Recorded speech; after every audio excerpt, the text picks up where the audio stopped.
Dialectics of Enlightenment by King Anthony Appiah, May 9, 2019 issue. It's a review of the book by Justin E. H. Smith,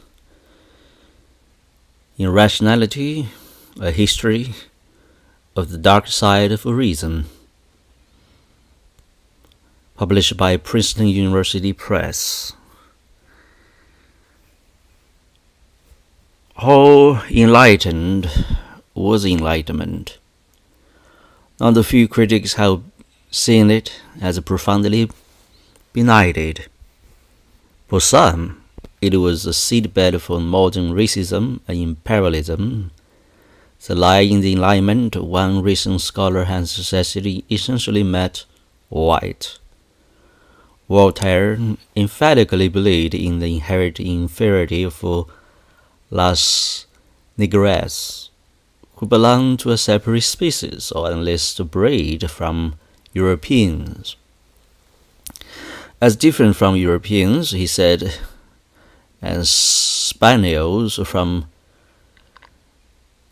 Greyhounds. Kent remarked of something a Negro carpenter opined, that the fact that he was blank from head to toe was proof that what he said was stupid. David Hume wrote in a not notorious footnote that it was apt to suspect that non-whites were naturally inferior to the whites, devoid of arts and science and ingenious manufactures. The more general critics take up large intellectual currents in the 18th century.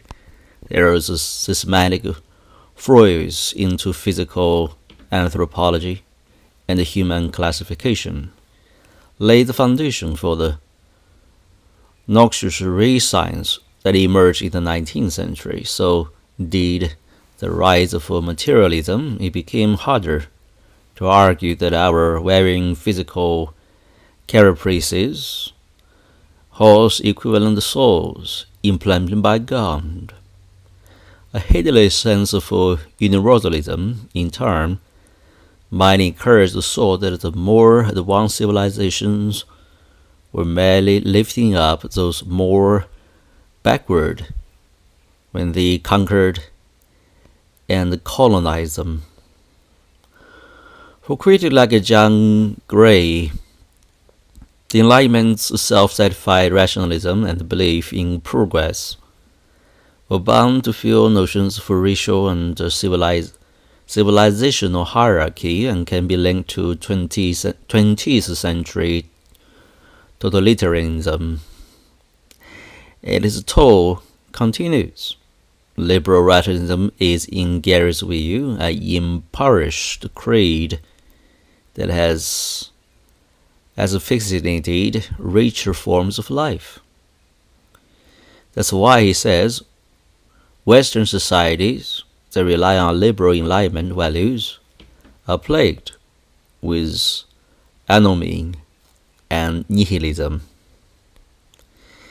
Yet these objections does not settle the matter.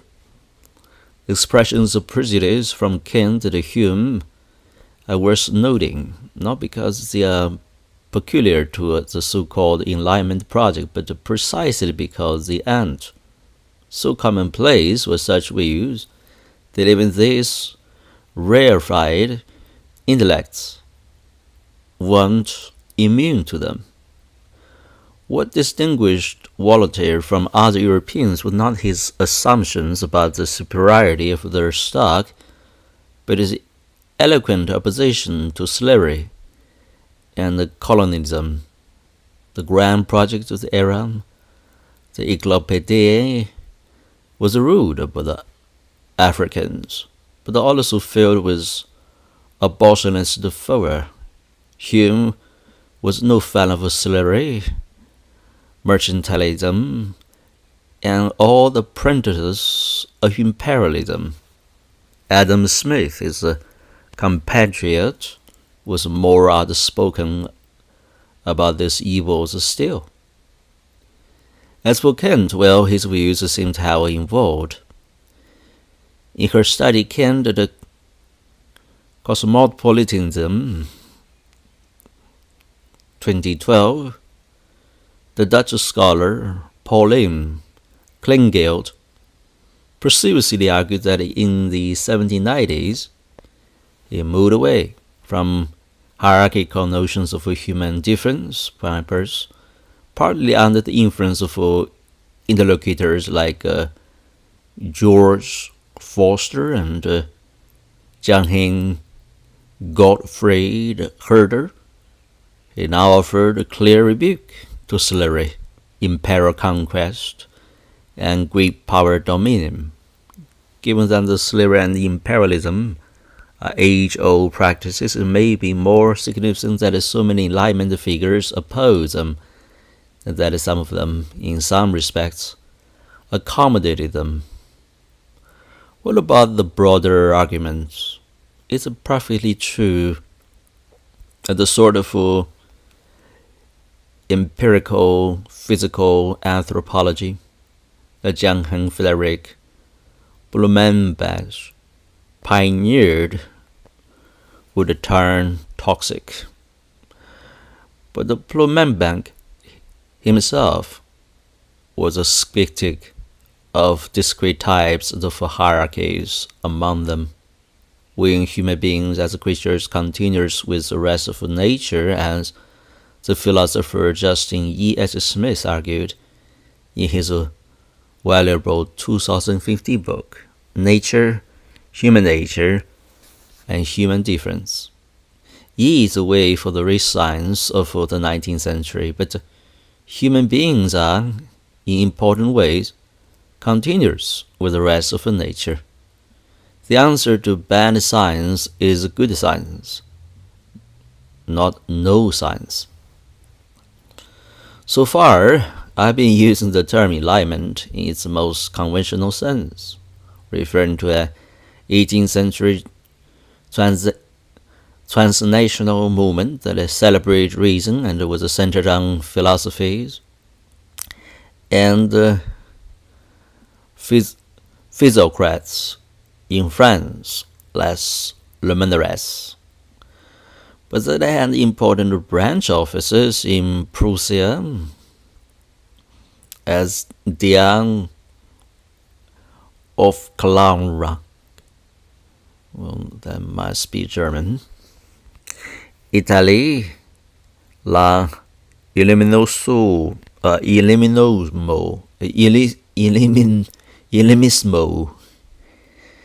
that must be Italian. Scotland, and here in the Americas, some scholars prefer a long Enlightenment, which goes back to Descartes and Spinoza. Others talk about the fleet of distinct movements, partitioning already cloudy phenomena into smaller clouds. In this, as in all things, there are lumpers and splinters, but scholars who draw the line differently have shared a larger worry about rationalism itself. In particular, what if the effort to shore up rationality invites its opposite? What if light is destined to generate shadows? Enlightenment, a counter-enlightenment. That's the thesis for Justin E. H. Smith's new book, Irrationality, A History of the Dark Side of Reason. The difficulty posed by reason, he suggests, is evidently of a dialectic nature, where the thing desired contains its opposite, where every earnest stamp and rationally building up society crosses over, sooner or later, as if by some natural law, into eruption of irrational violence. The harder we struggle for reason, it seems, the more we lapse into unreason. Irrationality is not a treatise or systematic overview. It's a loosely plotted book, stippled with fascinating meditations and vignettes, although not necessarily where you might expect to find them.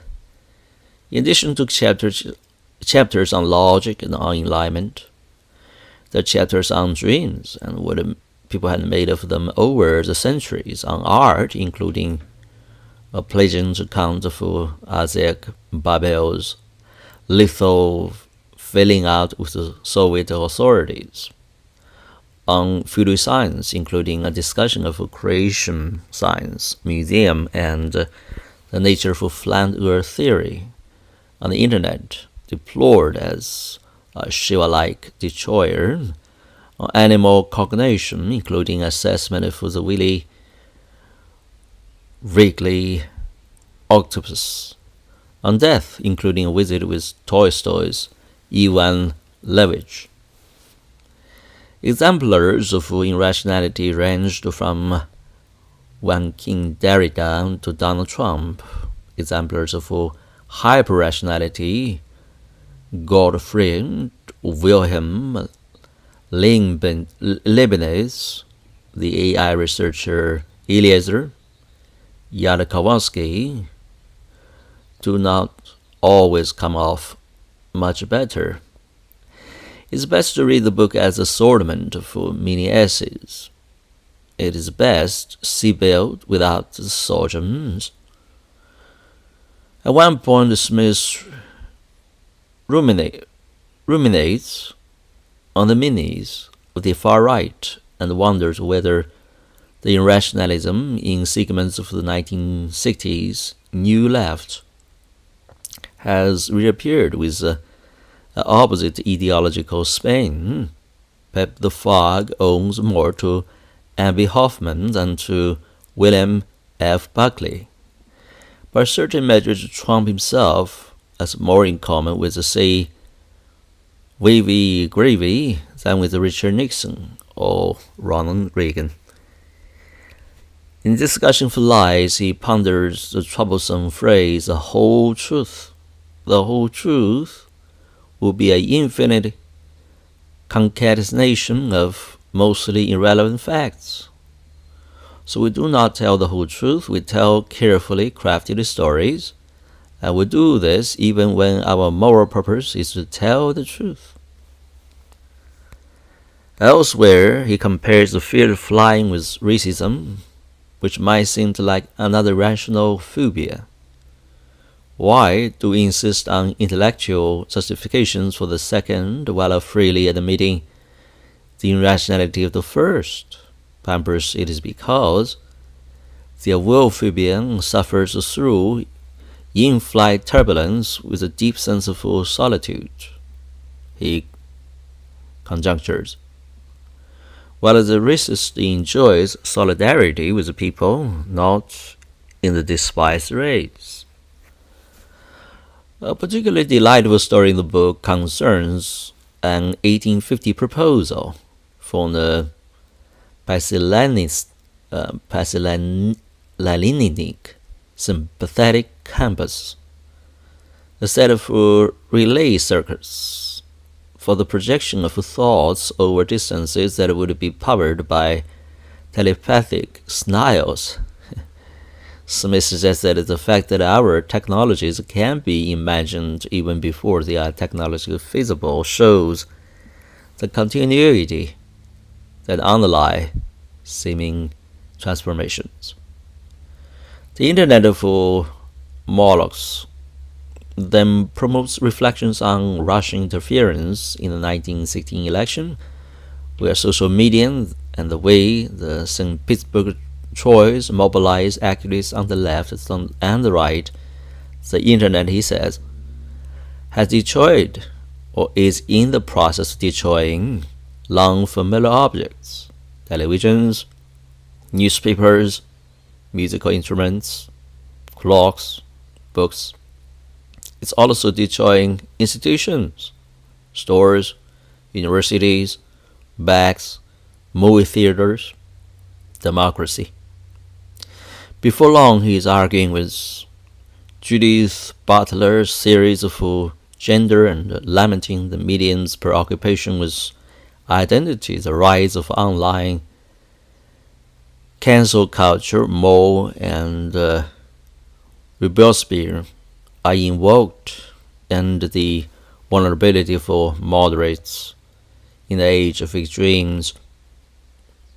Despite these nonlinear webs of association, the book has affixed the spindle is what Smith describes as the continuous movement between the two poles of rationality and irrationality, the aggressive turn that reason takes, transforming into its opposite. The book is a homage of sorts to Max Horkheimer and Theodore Adorno's Dialectics for Enlightenment, produced in 1944. That work, a wartime ops and the Frankfurt scholar Marxists produced while in California in strange sun-case exile, Smith willingly says, use the term enlightenment broadly and variously, reaching back certainly to Francis Bacon and possibly to Homer. Enlightenment, understood in the wildest sense, and the advancement of thought, is always aimed at liberating human beings from fear and installing them as masters. Horkheimer and Adorno wrote at the start of the book, the holy enlightenment earth is radiant with triumphant calamity. Instrumental rationality had traced her arc down to 20th century fascism, and the anticipated and liberal political ideology was bound to follow a similarly malign path. Smith's book, so to share those broad temporal horizons, finds an emblem for the dialectic. It regularly conjures a sort of double-span balance in which enlightenment and counter-enlightenment sit in equipoise. As he notes, it's a model that was popularized almost half a century ago by Arthur Berlin. It was given a new polemical charge a decade and a half ago by the intellectual historian Zeev Sternhell. In Sternhell's formula, which Smith enlarges upon, the same period marks not only the birth of rationalist modernity, but also its antithesis. The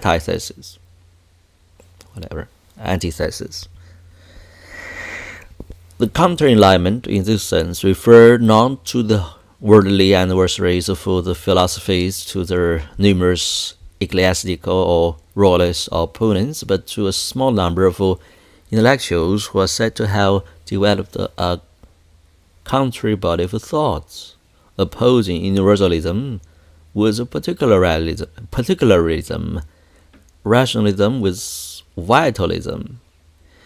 In Berlin's account, the Enlightenment thinkers, errors in their triumphalist belief that all real values could be harmonized.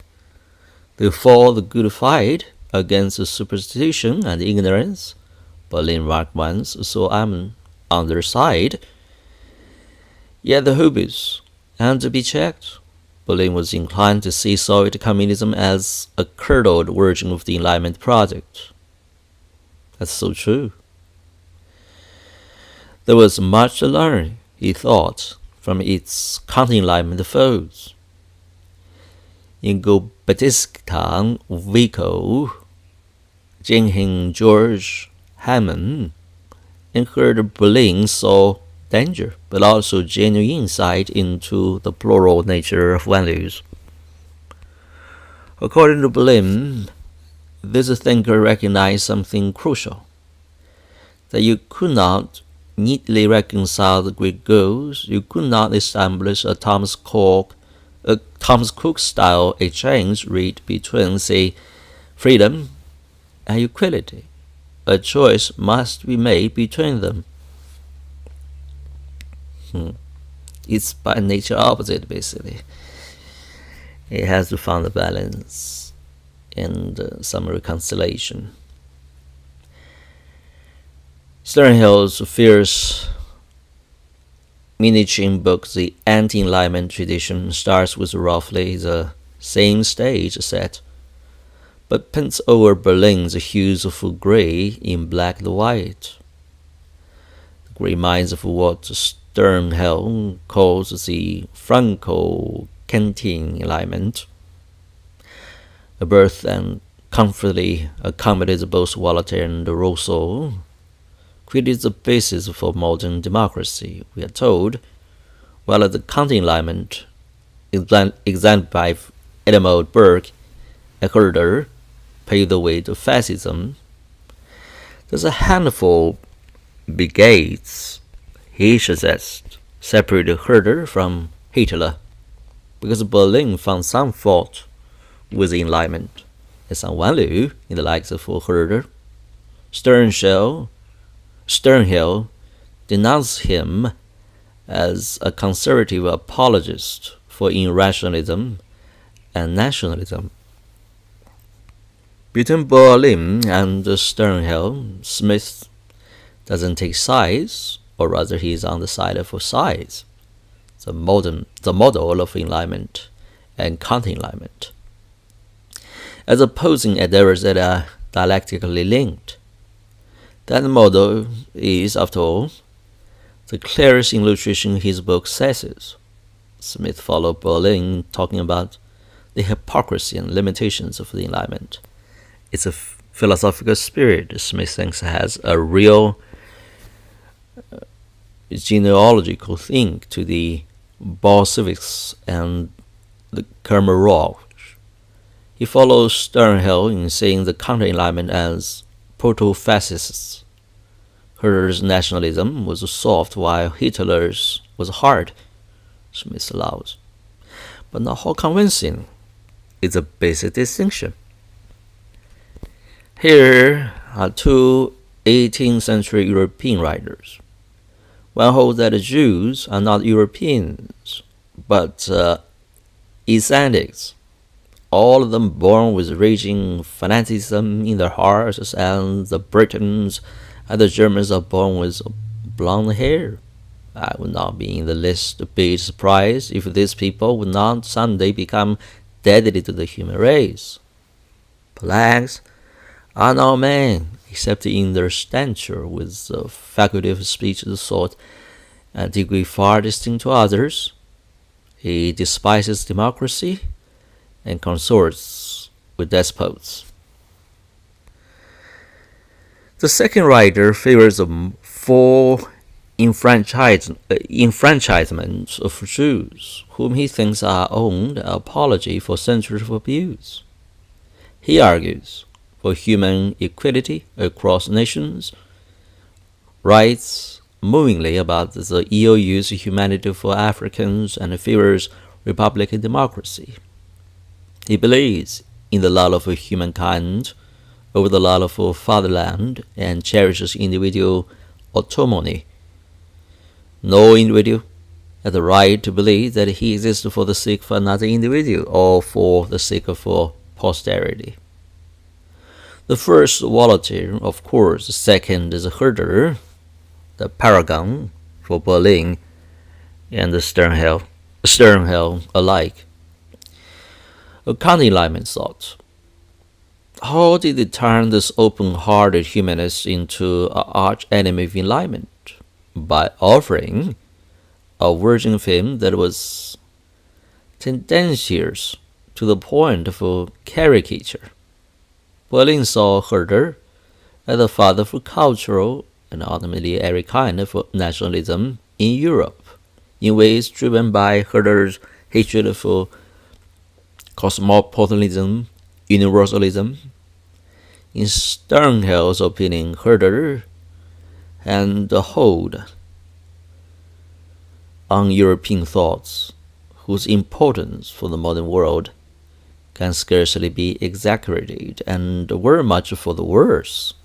Herder was not only anti-rationalist, but he was anti-universalist, anti-cosmopolitan, anti-cosmopolitan, anti-cosmopolitan,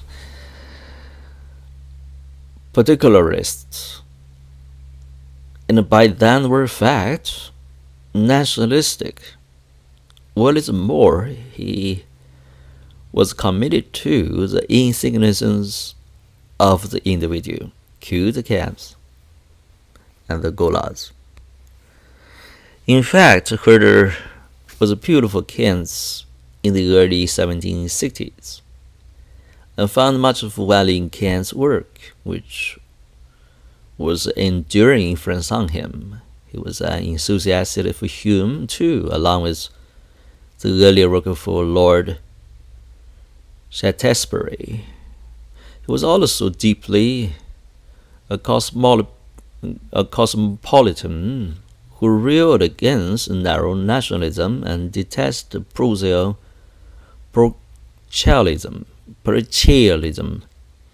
It held to a pluralist notion of cultural diversity. Each people, each nation had in particular way of being in the world. But it was always chastened by a universalist notion of human extent, a shared human nature, a shared human dignity. 用中文说就是人文主义啊，和人本啊，和人性了。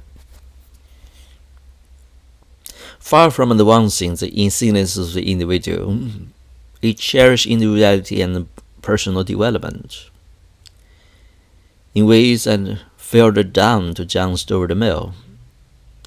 In On the Cognition, the Sensation, Herder wrote, if a human being could sketch the deepest, most individual basis of his enthusiasms and feelings, of his dreams and trains of thought, what a novel! Some have imagined crevasse separating Kantian universalism from Herder's pluralism. Young Kant, especially in his later work, so the good cosmopolitans should be patriotic citizens of their nation too. In his lectures on ethics, he said that both the dutiful global and local patriotism are proper to the cosmopolite who, in fealty to his country, must have an inclination to promote the well-being of the entire world. The words are Kant's, but the sentiment could be Herder's. To hive off one as representing a Kantian Enlightenment is to caricature the Enlightenment. There are other reasons to doubt the Kantian Enlightenment schema. Where to position Rousseau? For Sternhell, he is essential to the Enlightenment. For several notable scholars of the era, he is essential to the Kantian Enlightenment. Rousseau could certainly be a defender for local customs, but Kant did not see him as a foe. He kept a picture of him in his study and credited his work with having awakened him to the truth of humanity's common dignity. Instability persists. Vico, whom Berlin took as a figure for the Kantian Enlightenment, emerges. In the work of the Enlightenment's most exhaustive modern chronicler, Jonathan Israel, as a major figure for the radical Enlightenment, the movement at its best, at the boldest. Any demarcations of intellectual territory will have weak borders, but these aren't border disputes. They run through the hard land. And no problem with models that imperfectly reflect reality. Idealizations work because they idealize. All we ask for such models is that they help light our path. Given the strong impression that the Kantian Enlightenment mainly spreads shadow, though, it's hard to resist the thought that the word concept is due for retirement. Even the equation of the Enlightenment with rationalism, with what Smith calls the exaltation of reason, obscures as much as it is reveals. Smith tells us that the counter-Enlightenment has been wary of setting up reason as the supreme principle of social organization. But elsewhere it tells us the very same thing about the Enlightenment.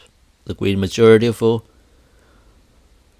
canonical Enlightenment philosophers place great value on the role of the sentiments and passions in guiding the conduct of our lives, and warned of the many dangers of subordinating ourselves to the supreme authority of the faculty of reason. It has been said, indeed, that the 18th century was less the age of reason than the age of feelings, because so many Enlightenment thinkers took pride in recognizing the importance of the sentiments, and their intellectual predecessors often had not. Hume's famous line, "Reason is and ought only to be the slave of the passions." The aim of building a rational society meant contending with ways in which human beings are not creatures of sweet reason, and that meant, in turn, having some way of deciding what the rationality demanded. Rather boldly, Smith has written a book on irrationality without even sketching an account of what rationality might consist of. Much modern thinking about that subject flows from distinctions drawn from Max Weber between formal, instrumental, means, ends, rationality. Take a rationalist stand, which aims to, evidently that's the word used by Max Weber with Germany, which aims to secure some end without judging its worth, and substantive rationality, with transnationalitat, which relates reason to cluster of norms and values. Well, Horkheimer and Adorno warned about the dangers of rationality. They seem to have in mind a Weberian notion of instrumental rationality within a disenchanted world, a realm of immoral scientists and technocrats, ordering things to their liking, reducing all values to 1% of the marketplace. So there have been efforts to flesh out the substantive concept of rationality that encompasses moral judgment. For better or worse, though the modern philosophical literature on rationality figures little in Smith's capacious book, unasked questions whisper beneath the floorboards. Is partiality towards Keith and King a departure from rationality, as the Unitarian William Goodwin infirmers proposed, or a constitutive part of it? How much theories of how we ought to be relate to how we actually are? How does the rationality of beliefs relate to their utility and to their truth? Is it a lapse of rationality when we employ rules of thumb, or is it a rational recognition of the limits of our rational faculties? Smith touches on an important point when he writes, in a passage linking Newton's rejection of Aristotelian authority to the anti-Wexers of our own age. It is not rejection of authority that is a problem, but only rejection of authority at the wrong times and for the wrong reasons. But how can we be sure of our ability to make such distinctions? It's not enough to see that the science itself is clear, dictates to us in its own clear voice, rather than in the voice of its human representatives what is true and what is false. For most of us do not have a handle on the science at all. We do not read even a fraction of the relevant scientific literature, nor could we read it if we tried.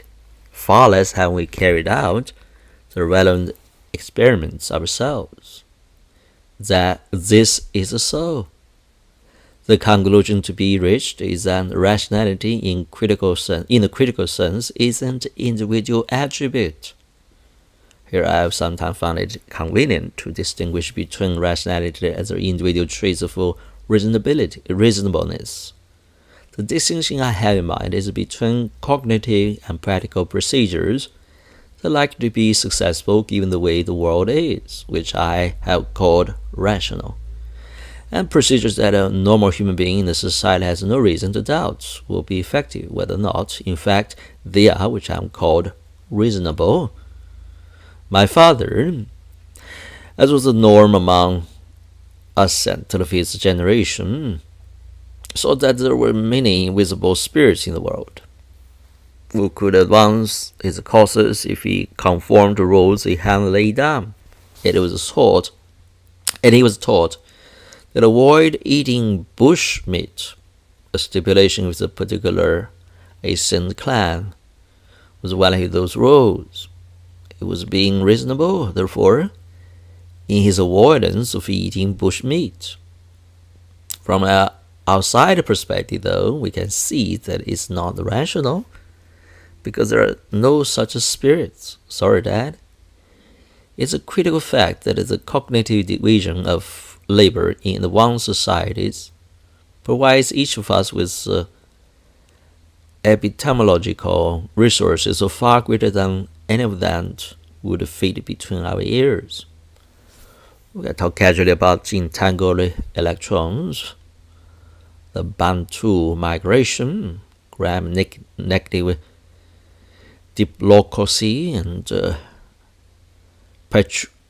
Pachanchen sonnets, because they are communities of researchers who know about these things. Means end in the head, the philosopher Hilary Putnam once observed. That is, the meaning of our sentences involves both a particular relation to reality and a particular relation to other expert users of the language.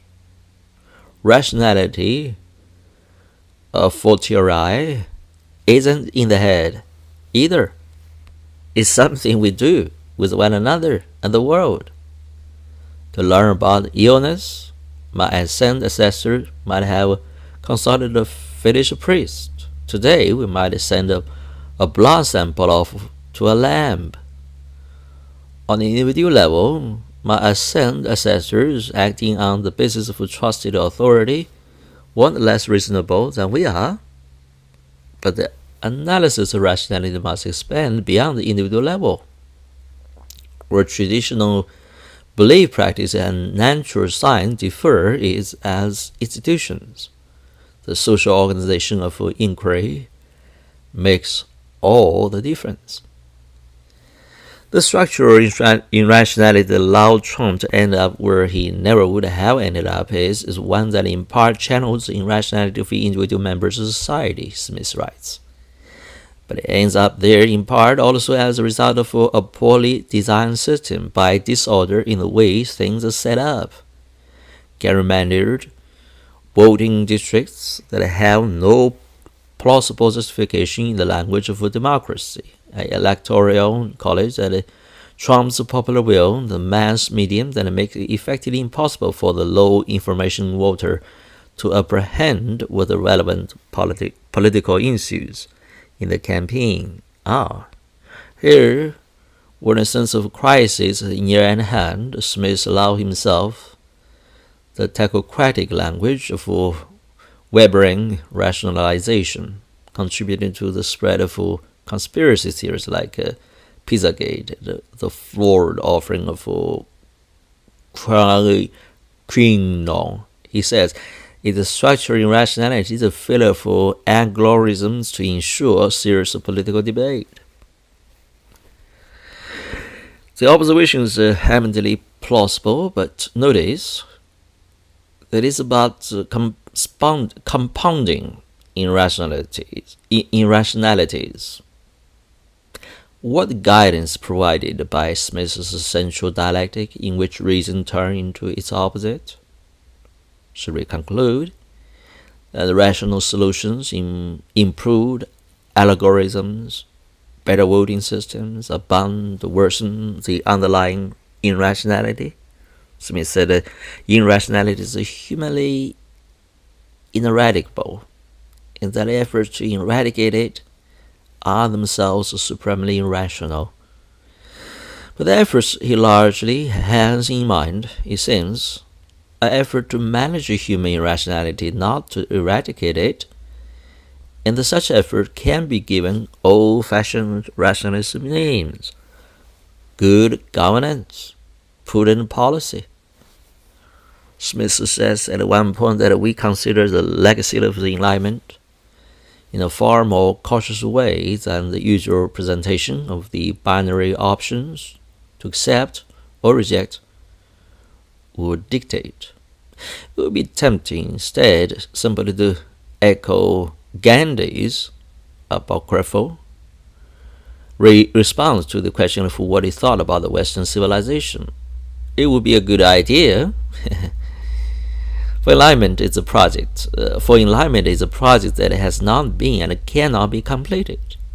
By the same token, rationality itself is ideal, both in the sense that it's worth aiming for and in the sense that it can be realized.